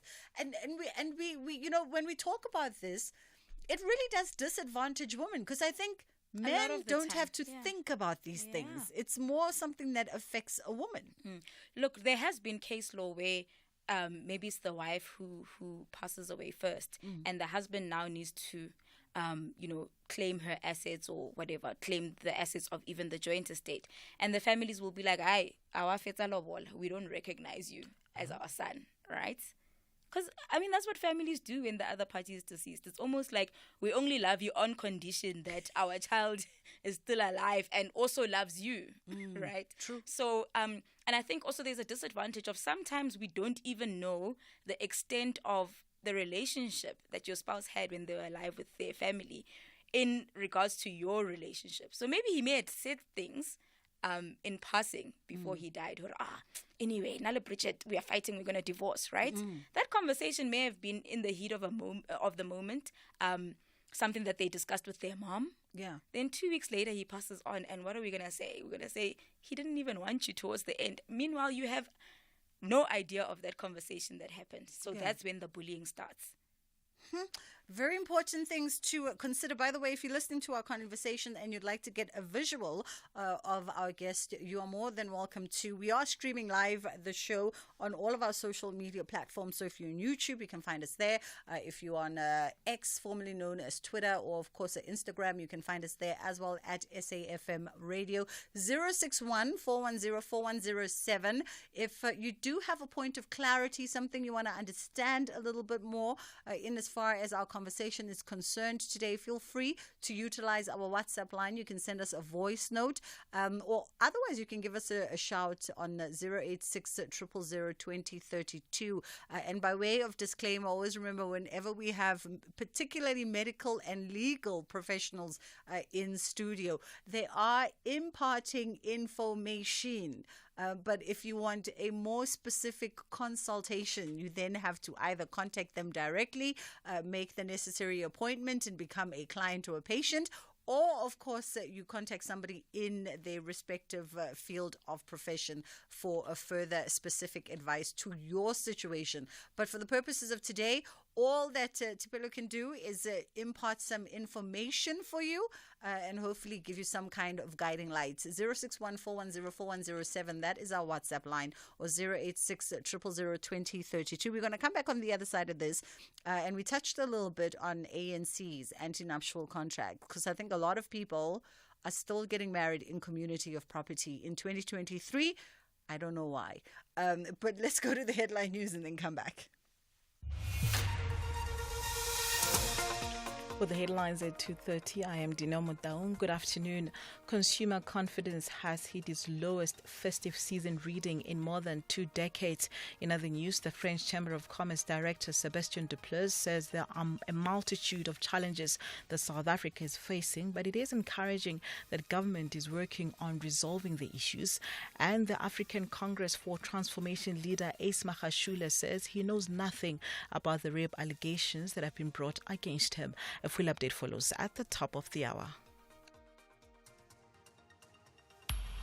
SAFM values your views. Be an active citizen. This is Bridget Masinga on SAFM. The lines are open on 086 000 2032, or of course you can always give us a shout on WhatsApp on 061 410 4107. If you would like to ask a question, get some clarity on an issue or two from our guests this afternoon, you are more than welcomed to do so. Okay, let's talk about ANC's anti-nuptial contracts. I think there's still a lot of misconception in as far as that is concerned. I still encounter way too many people that are getting married in community of property. I mean, to each their own. and there are Yo. pros and cons as we roll our eyes simultaneously in studio. But protecting yourself, yourselves and each other should be a primary thing in any kind of marriage. So, yes, that's where the danger is, community of property. So the default position in South Africa is that if you get married without having concluded the antenuptial contract, you are then automatically married in community of property. The antenuptial contract is popularly known as a marriage contract, and that really is a document that regulates the respective or prospective spouses' assets in future, what will happen to those assets in the event that one of them passes away or that they terminate the marriage by divorce. So, or someone gets into financial trouble or and someone issues. gets into financial trouble or issues. So a lot of the time, right, I'll say don't get married in community of property. And people will be like, but why? Jabu and I, we don't have any assets to our name. We both studied engineering. We relatively, new in our careers, and we want to build together.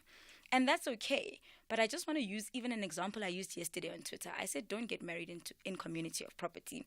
And one of the users on X, I keep calling it Twitter. It's okay.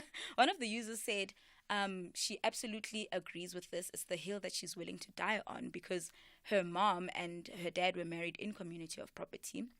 The dad then became bankrupt, right? And basically the mom, I think the dad became bankrupt and then passed away. And basically the mom never recovered from that financial loss until her mom took her last breath, right? So it has nothing to do with being in love with each other. It has everything to do with safeguarding your union, actually, in the event that one of you loses your job through retrenchment, or one of you, is has a appetite for taking risks in business, and you take a risk that could be detrimental to your finances, and then implicate the joint estate. Yep. So it has nothing to do with love. It has everything to do with, even if you got married 20 years ago, you could have never foreseen that we're going to have a global pandemic, right? Yeah. And then the breadwinner is the one who gets retrenched, right? And as the retrenchment is drawing closer, because there would have been notices and all of that, at least the breadwinner will be in a position to say, okay, my love, let's transfer this house into your name because you are the party that's still working, and if anything happens, you can at least save us from this situation that is approaching. But if you're married in community of property, it doesn't matter whose name the property is in. If the bank needs to come and take it because there was a business deal that went wrong, they're coming to take everything. Yeah. Every single asset, regardless of whose name it's in. Another thing, if you're married in community of property and say your parents die without a will, right? And everything goes to you as an only child. Let's just say you're an only child and it's a farm worth 10 million, right? That farm is now part of the joint estate, or that asset is now part of the joint estate. Maybe Jabu gets wind of this and he's like, I was planning on divorcing her anyway. Let me divorce her and then get my share of that 10 million rand asset. And that's a legacy that you would have wanted to keep, right? Because it's something that you inherited from your parents. Yeah. And so it has nothing to do with love, sorry. No, and that's the thing though, Tibela, because I was about to hop on that point. This thing of we need to stop approaching the business of marriage from a purely emotional perspective. You need to be logical Emotional about and it. religious sometimes. Right? Just be logical about it at times and figure out the English that will allow you to sell the concept to the other party in a way that they go, oh, it's to my benefit. And I think women are scared to initiate these conversations for a variety of reasons. But honestly, women are scared to initiate these. You find that they're thinking about them. Yeah.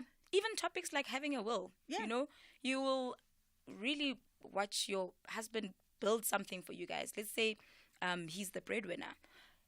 You'll watch him build something for you and the family, and then you're even scared to say, babe, in the event that you pass away, what's going to happen to XYZ? You're probably scared to have those conversations because you don't want to come across as though you're going to kill him and now you have an interest in what's going to happen to the assets. But you should be having these conversations. You should be having these conversations because the minute Rakhadi comes after her brother dies, you're just going to say, here's my husband's will. You're not even going to entertain any conversation where she's saying this is my brother's stuff, you're going to be like, hey, your brother Kimufu, he's left this stuff to me. Done. Let's get, I see my WhatsApps are going green, and I don't know if we're going to have some time. If I can get a refresher on the WhatsApp screen here. But for now, let's go to Miriam. Miriam in Polokwane. Can I ask you to make it short and crisp? Yeah, I wanted to get clarity on this. That my partner, my soon-to-be husband's family come to my family. They negotiate the lobola, and then after that, they pay half of the price, and then we stay together then we have a child, and then is it possible that so maybe then we separate? Is it possible that when I pass on, and then the family of the husband to be will claim on my assets, or is it possible that if I can claim from my soon to be husband who passed on? Can I do that? Listen on the phone, Zuki in Cape Town. Hi, can you hear me? Yes, we can, Zuki. Yes. I just want to get an advice or clarity. My husband and I, we've been married for 20 years, and we've been married in community of property. And now, earlier on, around June, he moved out, and he's staying with a girlfriend. And he's been saying, or he has promised her that she wants to take her as the second wife. Now, I want to find out, can he do that behind my back? And what are the implications should that be possible? Can he take a second wife? Without my permission. Okay, without your permission. Okay, thank you, Zuki. We'll ask you to listen on the radio. Tipela, let's start with the first one. The first one, basically, I'm just going to try summarize it because I didn't catch the whole question. So, but from what I understood, paid lobola halfway through. They had a child. They've been together. They got separated. In the hypothetical that either one passes on, whoever's remaining, can they claim assets of the other? Technically, if they go fight it, because like I said, a lot of case law recently is suggesting that lobola doesn't even have to have been paid in full. All the other factors will be taken into consideration. Like I said earlier, were you guys staying together? Are there kids involved? Were you guys listing each other as spouses on medical aid, on insurance, on life policies, so forth? So if once we've looked at all the circumstances and we are able to then conclude that a customary marriage was established or was concluded, then that is something we can fight for. And it doesn't even have to be that the parties one is deceased. It can be years later.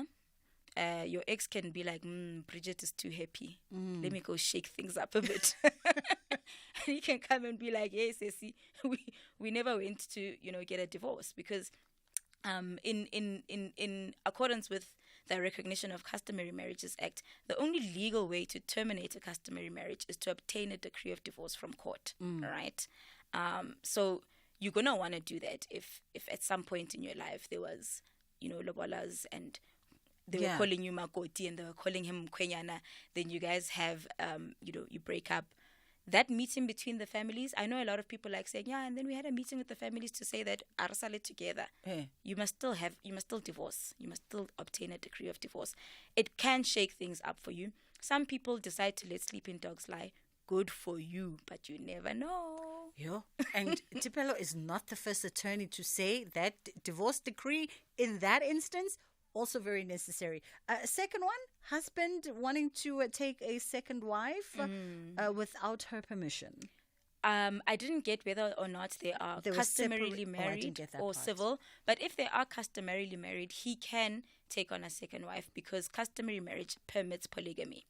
If it's a civil union, he won't be able to take on a second wife, or a civil marriage. He won't be able to take on a second wife.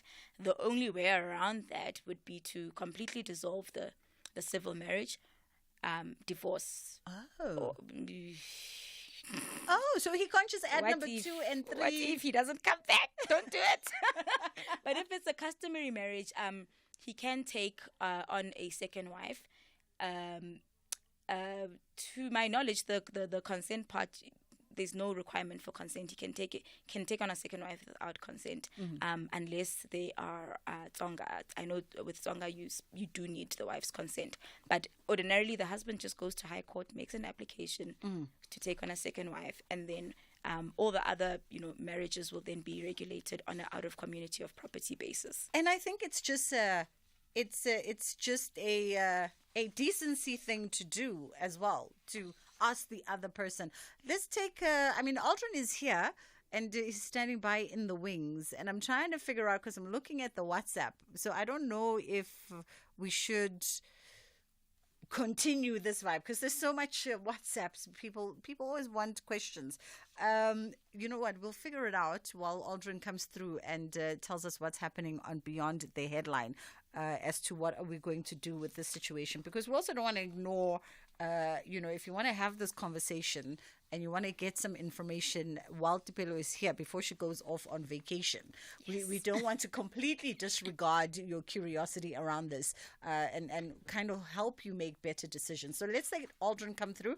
Let us know what's coming up Beyond the Headline, and then we'll figure it out while that happens. Get your payments done with the utmost security and convenience when you purchase a TV license now. With our new secure payment systems with a one-time PIN, OTP feature, and the choice of receiving your OTP via SMS or email, you can ensure prompt and secure payments. The additional use of capture will protect you against spam and automated data attractions. With TV licenses, you can enjoy watching all your favorite shows or movies that matter to you. Get yours today. Visit www.tvlic.co.za. Rand Water is concerned about the significant increase of water consumption in its areas of supply. The increase in water consumption is putting severe strain on Rand Water's distribution network. To save water, please do not wash your cars with hose pipes. Use buckets. Water your garden with sprinklers between sunset and sunrise. Do not wash your pavements with hose pipes. Use brooms. Repair your leaking taps. Cover your swimming pools to avoid quick evaporation. Shower instead of bathing in a tub. This message is sponsored by Rand Water in partnership with City of Joburg, City of Ekurhuleni, and City of Tshwane. Various African outfits will display a great brand of cricket this festive season. Kenya, Ghana and Cameroon will play their hearts out in the East-West qualifier of the BNP Group Africa Cup T20 2023. They will all endeavor to clinch one of 4 remaining spots. This is the journey to the finals of the BNP Group Africa Cup T20 2023. Witness the thrilling action from 5 to 10 December, live on SABC Sport on DTT Channel 4. Also available on SABC Plus and SABCSport.com. Proudly brought to you by SABC Sport. For the love of the game. This is Bridget Masinga on SAFM. Aldrin St. Pierre, how are you doing? I'm well. How do you do? I'm fantastic. So, coming up on the show this afternoon, I guess it's breaking news now.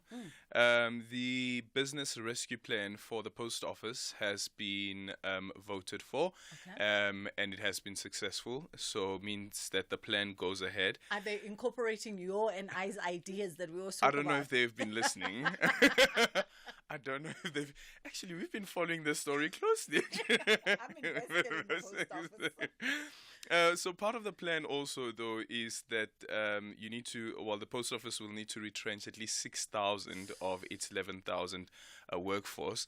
The business rescue plan has also found that of the post office's 200% revenue, or 200% that exceeds the revenue of the post office, 150% only accounts to salaries. Oh. 150%. So you can only imagine that type of money. And then also on the show, so we will be speaking to one of the business practitioners who will be joining us for the interview around that conversation. Also, I don't think it should be a business rescue. It should be a turnaround strategy. Well, it is. Well, it is. To incorporate everything we envision the post office to be. Yes. It can't just be a place where you go to renew your TV license and your car disc. Yes. It's thinking out of the box. Yes. What are the new things We don't have to that think are out possible? of the box. It's been prototyped by 3 at 1 and all these other people. And Amazon is also pushing hard, eh? You see? Amazon is also Anyway, pushing what hard. else? And then also on the show this afternoon, quickly want to ask you this question as well, based on the story. So, a man has been, police are looking for this man after he stabbed his wife to death. But there is a neighbor who intervened, and the neighbor was also stabbed. And the question that I want to ask the listeners this afternoon is, when you see a couple fighting, this is now physically fighting, what do you do? I think it's circumstantial for most people, because we ask this question and then you say, but what would I do? You know that thing when we see these videos? People. But why didn't you do anything? And we know people who have died because they've intervened. Yeah, I actually made an example of was Mandla Hlajayo? Remember? Yes. Yes. We know people who have died. So I don't know. I think it's easier to answer if it's people you know intimately. Of course you'll intervene. You'll jump in. You'll do what needs to be done. If it's strangers on the street, I think it becomes a bit tricky for most people. Okay. What's the legal answer? Okay. Let's get the legal answer. Give us the legal answer. Or am I here under No, different... give us the legal answer. Well, as a citizen, you don't have a duty of support towards, saving another citizen. It's just a nice thing to do as a person. But even if you are in a public pool and you're seeing a 3-year-old drown, you don't have duty to jump into the pool and save that child. But morality. Morally. So there's legalities and then there's the moral question. So morally, you don't have to jump in to save that couple. You should, call the police. Okay, so we're putting that to our listeners as well. What do you do in that particular case when you see a couple fighting? Do you intervene? Do you call the police?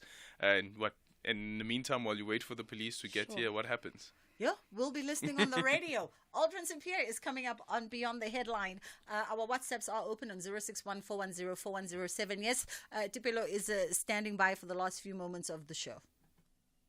It's the celebration of the century, and you're invited. We've already given away almost 3 million rand with 56 daily vouchers won.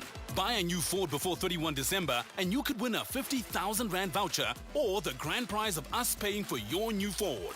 Visit your nearest Ford dealer today. TNCs apply. EFC is live this Thursday.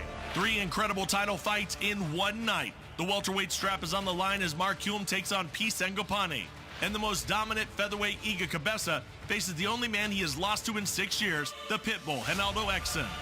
Plus, the finishing machine Humphrey King Cobra Malenga takes on Kaleka Kabanda for the vacant lightweight title. EFC 110, watch it on SABC Sport Channel on DTT Channel 4 from 7 p.m. Brought to you by SABC Sport.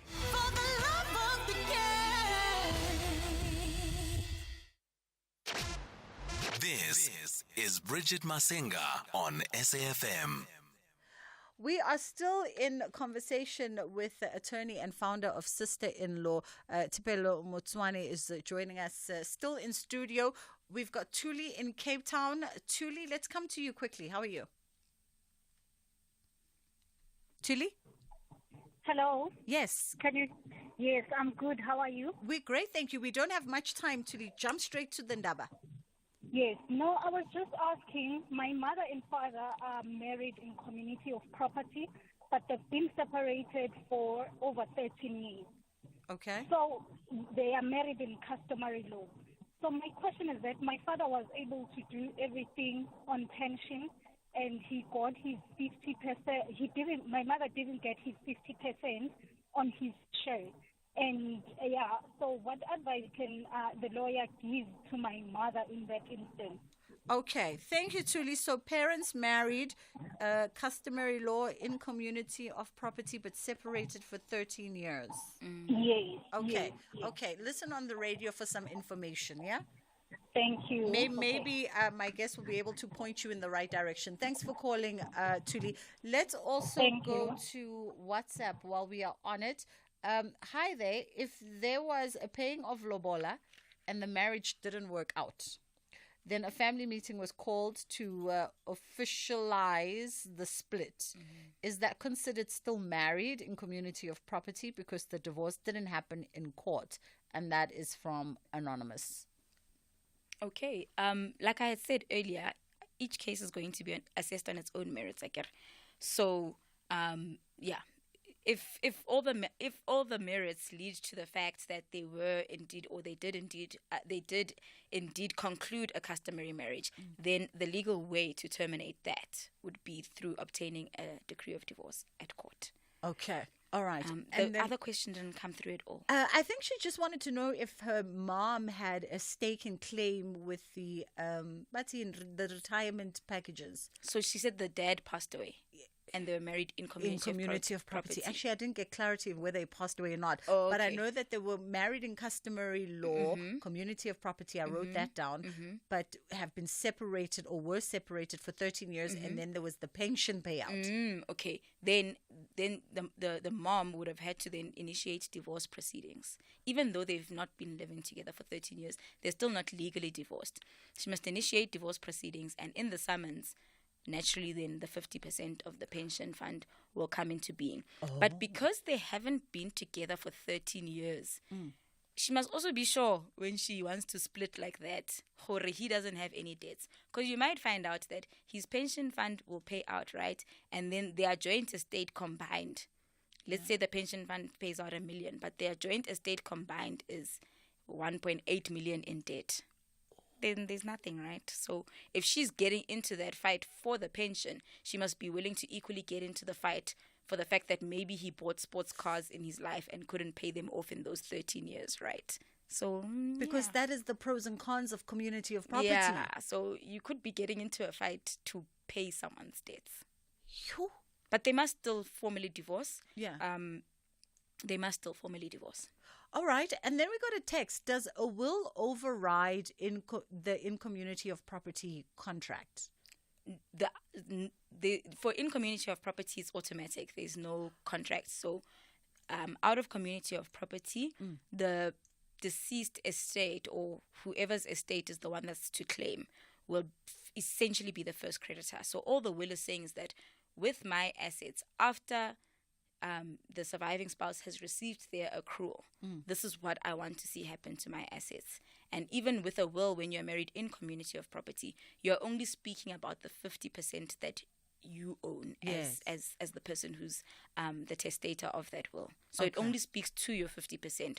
So when you die, the other 50% goes to the spouse by virtue of being married in community of property. And then the other 50% of the deceased will be distributed in accordance with what he says on the will. If on the will he didn't say the kids, then the 50% won't go to the kids. If he's got 3 children with his wife and he only decides that the child Wanyats is the one that inherits everything, then that 50% will go to his child outside of the marriage.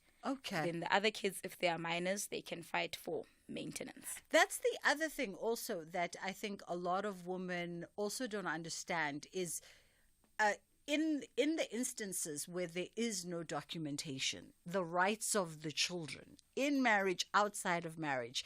And I'm always like, let us never forget that the rights of the children in this country are paramount. In marriage, outside of marriage, one night stand children. All of them. All of them. All of them. Are just as equal as the ones whose mom stood there and said, I do.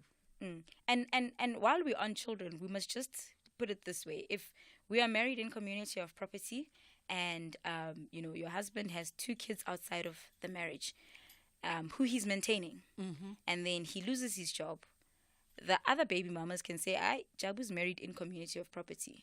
So they can still take him to court. And the court will say, okay, the funds will then come from the joint estate.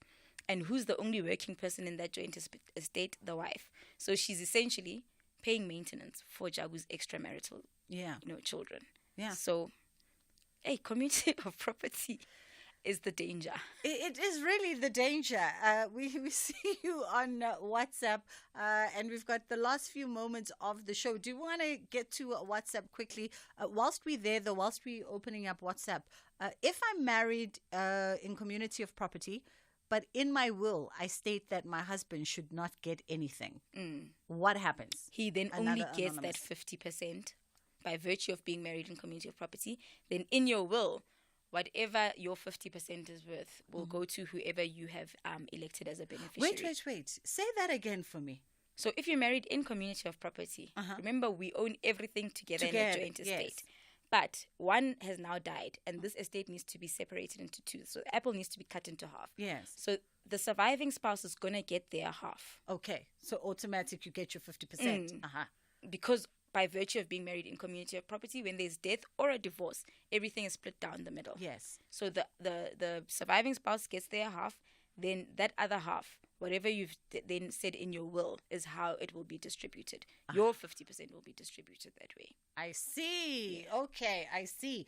Are we going to WhatsApp quickly for a WhatsApp voice note?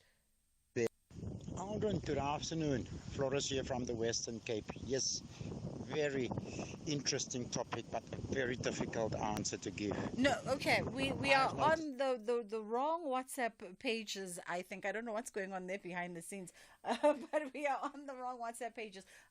And WhatsApp is too far for me to also get into. Okay, anything else in these final moments? Because we also only just have like the last minutes. Yeah. But anything else in this final moment that we should consider? You know what? The most important documents that I want to say a woman specifically should invest in, even if she's unemployed, a housewife, taking care of the home, being a home executive, really be invested in finding out what's going on in your household. If that means ensuring that the breadwinner has a will in place, that must happen accordingly. And the second document that you want to have a big conversation on is the marriage contract. So when you're about to get married, I always say before you focus on the excitement and the fluff of the wedding day, focus on the legal consequences of marriage. So a wedding day is just that one day. It's going to go by so fast, and then you're going to be left with a marriage. And you don't want to be left with a messy legal union. Focus on the legal consequences of marriage. If you walk away from this conversation with anything else, that is the thing you walk away with. And I think just to add on to that as well, it's useless to anybody to bury your head in the sand if your husband is exploring things. As women, we like to bury our heads in the sand. As long as he's providing. No. Deal with the mess now so that you don't have to deal with it later. Because when he's dead, he's peaceful where he is. Right. You're the one left with that mess of as long as he's providing. I appreciate the time, and I appreciate you for allowing us to steal more time with you today. From us, that is where we leave it. Aldrin Sampear, and beyond the headline, the team, they are standing by to take over between 3 and 6. Inshallah, God willing, we get to do it again tomorrow. Thank you so much for choosing to be in conversation with us.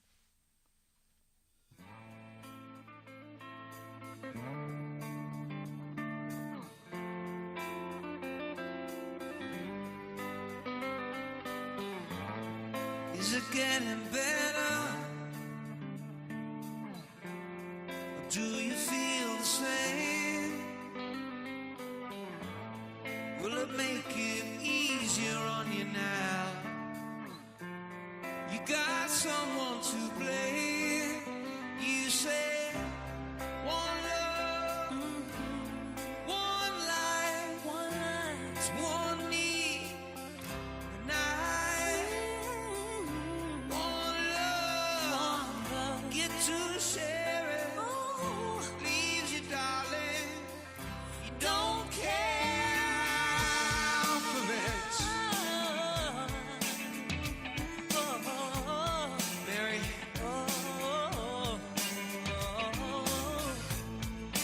Did I disappoint you?